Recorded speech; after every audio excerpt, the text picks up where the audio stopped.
प्रभु यीशु मसीह के नाम से मैं आपका स्वागत करता हूं। आज सोमवार का दिन है। सबसे पहले ये संदेश देने के पहले मैं आपसे क्षमा मांगूंगा, क्योंकि शनिवार का दिन आपके लिए जो संदेश देना चाहिए था, कुछ कारण से मैं आपके लिए भेज नहीं पाया, क्योंकि रिकॉर्डिंग नहीं हो पाया। इसके लिए मैं आपसे क्षमा मांगता हूँ। इस हफ्ते का पहले दिन है। हम जब पिछली बार हम देख रहे थे, वी आर अकाउंटेबल, हम जवाबदार है, हम भंडारी है, हम प्रबंधक है। आज हम किस प्रकार की बातों में, किस बातों में हम भंडारी है, हम प्रबंधक है, हम जवाबदार है, इस विषय में आज एक नई बात को मैं आपके साथ लाना चाहता हूँ। तो हमारा सारा जो आशीष का स्रोत जो है, मेरा परमेश्वर है। Praise the Lord. आज हो सकता है आप सवेरे 5 बजे उठ के रात को 12 बजे तक आप काम कर सकते हो। परमेश्वर आपको शक्ति दिए, आपने पूरा अपना दिमाग लगा सकते हो, आपके बुद्धि को लगा सकते हो, सब कुछ कर सकते हो, पर आशीष जो बात है वो परमेश्वर से ही आएगा। और परमेश्वर जब तक आपको नहीं देगा तब तक आपके हाथ में हासिल नहीं मिलेगा। Praise the Lord, hallelujah. हो सकता आपको वो एक ही दिन के अंदर 5,000 रुपया या 10,000 रुपया आपको आमदनी मिला होगा या मिलने वाला होगा, परंतु आपके हाथ में लगेगा नहीं लगेगा, आपका खीसे में आएगा कि नहीं आएगा, या आप उसको इस्तेमाल कर सकोगे नहीं कर सकोगे, जब तक वो धनराशि आपके पास आके आपके लिए सही इस्तेमाल में जब तक नहीं आता, तब तक उसको आशीष नहीं मानी जाएगी। हालेलुया। Praise the Lord. ये बात को आपको और हमको समझना होगा, पहले बात। दूसरी बात, जो आशीष परमेश्वर ने दिया है उसके लिए हमें हिसाब देना होगा। Praise the Lord.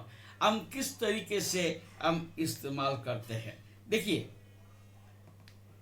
लूका रचित सुसमाचार 12 अध्याय और 16 पद से हम देखते हैं, उसने उनसे एक दृष्टांत कहा।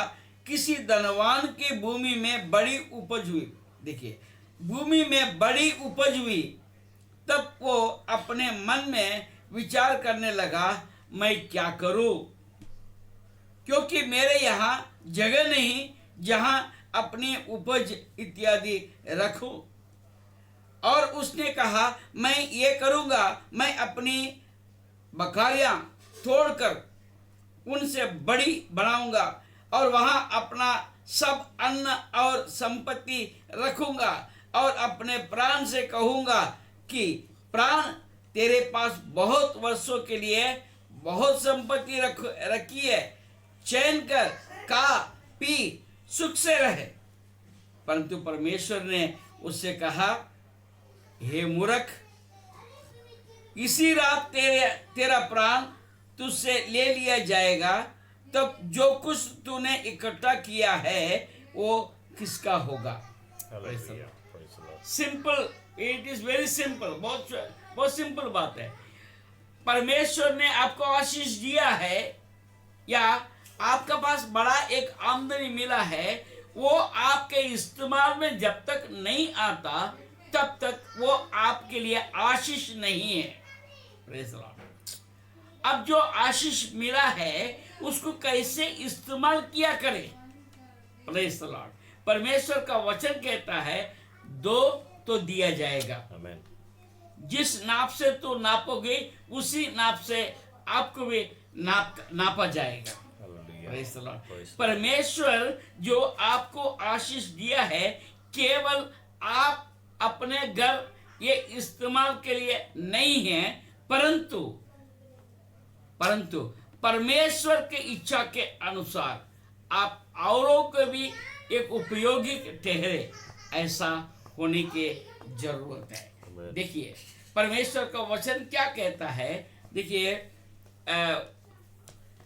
ड्यूटरोनॉमी व्यवस्था विवरण 16 अध्याय में पिछले बार भी मैंने ये वचन को इस्तेमाल किया, फिर मैं आपको बताता हूँ। 16 अध्याय उस 10 पद में, तब अपने परमेश्वर यहोवा की आशीष के अनुसार, परमेश्वर यहोवा की आशीष के अनुसार उसके लिए स्वच्छ बलि देकर सप्ताहों का नाम पर्व मनाना, और उस स्थान में जो तेरा परमेश्वर यहोवा अपने नाम का निवास करने को चुन ले, अपने अपने बेटे बेटियों दास दासियों समेत तू और तेरे फाटकों के भीतर जो लेवी हो, और जो परदेशी और अनाथ और विधवाएं तेरे बीच में हो, वे सब के सब अपने परमेश्वर यहोवा के सामने आनंद करे। It is not to be spent for your own purpose. आपके अपने लिए इसको इस्तेमाल ना करें, परंतु औरों के साथ उसको इस्तेमाल किया करें। उसके बाद आप देखेंगे 17 पद में, हम देखेंगे 17 पद में, हालेलुया, हाँ, प्रेज द लॉर्ड, परमेश्वर के वचन के महिमा हो। 16 पद से देखते हैं, वर्ष में 3 बार अर्थात अखमीरी रोटी के पर्व और सप्ताहों के पर्व और झोपड़ियों के पर्व, इन तीनों पर्व में तुम्हारे सब पुरुष अपने परमेश्वर यहोवा के सामने उस स्थान में जो वो चुन लेगा जाएं, और देखो चूचे हाथ यहोवा के सामने कोई ना जाए। Praise the Lord. सब पुरुष अपनी अपनी पूंजी और उस आशीष के अनुसार जो तेरे परमेश्वर यहोवा ने तुझको दी हो दिया करे। Praise the Lord. That is your responsibility. Praise the Lord. ये बात को आप याद रखें। हालेलुया। देखिए आगे देखते हैं दूसरा कुरिन्थियों, प्रेज द लॉर्ड, दूसरे कुरिन्थियों 9वां अध्याय 8 और 9 पद पढ़ेंगे, आपके आंखें खुल जाएगी। Praise the Lord. हालेलुया। देखिए 8 और 9 पद आपके लिए मैं पढ़ता हूं। Praise the Lord. परमेश्वर सब प्रकार का अनुग्रह तुम्हें बहुतायत से दे सकता है। Praise the Lord. कौन देगा? परमेश्वर सब प्रकार के अनुग्रह तुम्हें बहुतायत से दे सकता है, जिससे हर बात में और हर समय सब कुछ जो तुम्हें आवश्यक हो तुम्हारे पास रहे, और हर एक भले काम के लिए तुम्हारे पास बहुत कुछ हो। जैसा लिखा है, उसने बिखेरा, उसने कंगालों को दान दिया, उसका धर्म सदा बना रहेगा। उसका धर्म सदा बना रहेगा। Praise the Lord. Hallelujah, hallelujah. ये बातों को याद रखा जाए। What is given to you, it is not your property, but you pray to God how to spend. Praise the Lord. Hallelujah. हाँ, आप कैसे उसको खर्चा किया करें। हालेलुया।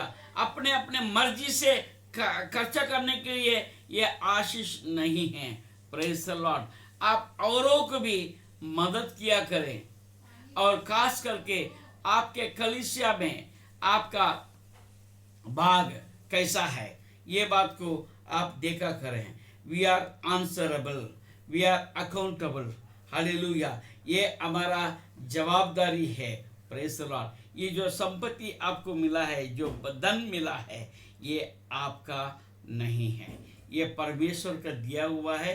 परमेश्वर को आपको हिसाब देना है। Praise the Lord. दूसरी बात मैं आपको बताऊंगा, you are accountable in the relations. आपके संबंध के विषय में भी आपको बहुत सचेत रहने की जरूरत है। Praise the Lord. हालेलुया। आप किस प्रकार के संबंध रखते हो। आइए प्रेज़ द लॉर्ड, हम देखेंगे वचन से देखेंगे उत्पत्ति का किताब 4 अध्याय और 9 पद, जो आरंभ के बातों में परमेश्वर क्या कहता है वहीं से परमेश्वर शुरुआत करता है। 4 अध्याय और उसका 9 पद में क्या देखता है। तब यहोवा ने कैन से पूछा, तेरे भाई हाबिल कहाँ है। प्रेज़ द लॉर्ड, तेरे भाई हाबिल कहाँ है। प्रेज़ द लॉर्ड, वो कैन से परमेश्वर पूछता है। Tomorrow he is going to ask you also, तुम्हारा भाई कहाँ है। Praise the Lord. और उसने कहा मालूम नहीं। उसने घात कर दिया, उसको मार डाला, फिर भी वो क्या कहता है, मालूम नहीं क्या मैं अपने भाई का रखवाला हूँ। यस, उसमें जवाब भी है, yes you are custodian for your brother. Praise the Lord, आप अपने भाई का रखवाला है। उसने पूछा, सवाल पूछा, क्या मैं अपने भाई का रखवाला हूं। यस, तुम्हारा भाई का रखवाला है। तुमसे परमेश्वर एक दिन पूछेगा। तू जब शायद हो सकता है आप परमेश्वर के पास जाएंगे, तेरा भाई यदि तेरे साथ अगर नहीं है, वो पूछेगा तेरा भाई कहाँ है, भाई के लिए तुमने क्या किया है। Praise the Lord, hallelujah. समय बीतते जा रहा है, मैं आपको और मैं थोड़ा बातों को लेकर चलूंगा। रोमियो की किताब, प्रेज़ द लॉर्ड, रोमियो की किताब उसका 14 अध्याय और उसका 10 से 12 पद देखते हैं। तू अपने भाई पर क्यों दोष लगाता है, या तू फिर क्यों अपने भाई को तुच्छ जानता है। हम सब के सब परमेश्वर के न्याय सिंहासन के सामने खड़े होंगे, क्योंकि लिखा है, प्रभु कहता है, मेरे जीवन का सौगंध की हरेक घुटना मेरे सामने टिकेगा और हरेक जीव परमेश्वर को अंगीकार करेगा। आपके भाई का जवाबदारी आपका साथ है। यदि आप अकेला बचना काफी नहीं, आपके भाई को भी आपको साथ में लेकर जाना जरूरी है। जो कोई आपके साथ जुड़े हुए हैं, उसके जवाबदारी आपके है। आपके साथ जो रिलेशन जिसके साथ में भी है, यू कैन नॉट से कि भाई मुझे क्या करना है, मेरे वाइफ के बारे में मुझे परवाह नहीं, मेरे पति के बारे में मेरे को परवाह नहीं, मेरे बच्चों के बारे में परवाह नहीं, किसी का परवाह नहीं, परंतु मैं अपने लिए देखूंगा। नहीं नहीं नहीं नहीं नहीं नहीं, you are accountable for each and everybody who is connected with you. Praise the Lord, आपको सुधी लेने की जरूरत है, उनको डांटने की जरूरत है, उनको सिखाने की जरूरत है। इसके लिए परमेश्वर ने आपको वो ज्ञान और बुद्धि दिया है। इसलिए परमेश्वर का वचन आपके अंदर ज्यादा भरा है। आमीन, हालेलुया। आप इसलिए समझदार बने, इसलिए आप अच्छा विश्वासी बने। अच्छा विश्वासी बनकर सिर्फ अपने आप को बचाना नहीं, परंतु आपके साथ के सबके लोगों को बचाना आपका काम है। You are accountable. Praise the Lord. देखिए, पहले यूहन्ना उसका 2 अध्याय, हालेलुया, पहले यूहन्ना उसका 2 अध्याय, प्रेज़ द लॉर्ड, हम देखते हैं जल्दी से 9 पद से देखते हैं। Praise the Lord, hallelujah. जो कोई ये कहता है कि मैं ज्योति में हूं और अपने भाई से बैर रखता है, वो अब तक अंधकार ही में है। जो कोई अपने भाई से प्रेम रखता है वो ज्योति में रहता है और ठोकर नहीं खा सकता है, पर जो कोई अपने भाई से बैर रखता है वो अंधकार में है और अंधकार में चलता है और नहीं जानता कि कहाँ जाता है, क्योंकि अंधकार ने उसके आंखें अंधी कर ली है। Praise the Lord. Be careful. 3 अध्याय और 11 पद में देखते हैं, परमेश्वर हमसे बात करता है। Hallelujah, hallelujah. क्योंकि जो समाचार तुमने आरंभ से सुना है वो ये है कि हम एक दूसरे से प्रेम रखें। Praise the Lord. इसका मतलब the relation is more important than anything. If you love God, then you have to have the relation in this world. हम एक दूसरे से प्यार करें, अपने समान दूसरे के साथ प्यार करें. Praise the Lord. That is the essence of the Bible. वही हमारा बाइबल का रस है, सार है. वो सार को छोड़ के आप कुछ भी कर लें, कोई फायदा नहीं. You are responsible for the relations. आप यदि किसी के साथ रिलेशन बिगाड़ लिया है, आपका संपत्ति के बारे में आपको कोई गलतफहमी है, आज अपना मन फिराने की जरूरत है. Praise the Lord. ये वचन आपके जीवन में एक बदलाव को लाए, आपको आशीष मिले. यीशु के नाम से धन्यवाद.